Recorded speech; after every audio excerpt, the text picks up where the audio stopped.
Hey girls, welcome back to my channel. I'm so glad you're here for this scripture journal entry.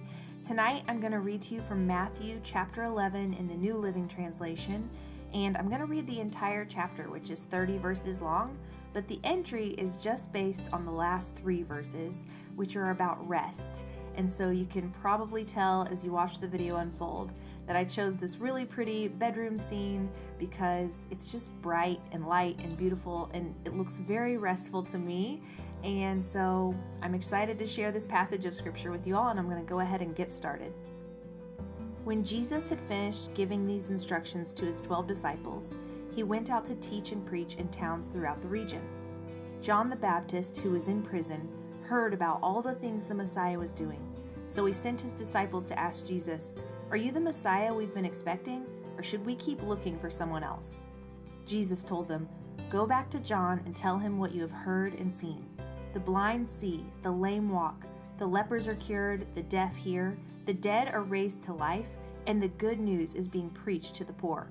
And tell him, God blesses those who do not turn away because of me." As John's disciples were leaving, Jesus began talking about him to the crowds. "What kind of man did you go into the wilderness to see? Was he a weak reed swayed by every breath of wind? Or were you expecting to see a man dressed in expensive clothes? No, people with expensive clothes live in palaces. Were you looking for a prophet? Yes, and he is more than a prophet. John is the man to whom the scriptures refer when they say, 'Look, I am sending my messenger ahead of you, and he will prepare your way before you.' I tell you the truth. Of all who have ever lived, none is greater than John the Baptist. Yet even the least person in the kingdom of heaven is greater than he is. And from the time John the Baptist began preaching until now, the kingdom of heaven has been forcefully advancing, and violent people are attacking it. For before John came, all the prophets and the law of Moses looked forward to this present time. And if you are willing to accept what I say, he is Elijah, the one the prophets said would come. Anyone with ears to hear should listen and understand. To what can I compare this generation? It is like children playing a game in the public square. They complain to their friends, 'We played wedding songs and you didn't dance, so we played funeral songs and you didn't mourn.' For John didn't spend his time eating and drinking, and you say he's possessed by a demon.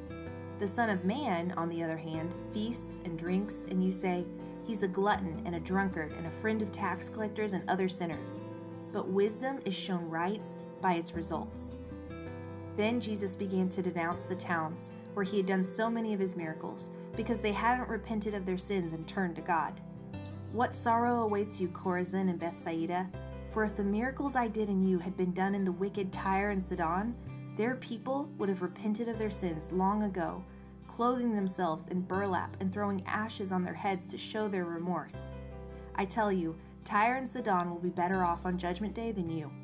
And you people of Capernaum, will you be honored in heaven? No, you will go down to the place of the dead. For if the miracles I did for you had been done in wicked Sodom, it would still be here today.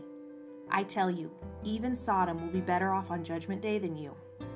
At that time, Jesus prayed this prayer, "O Father, Lord of heaven and earth, thank you for hiding these things from those who think themselves wise and clever, and for revealing them to the childlike.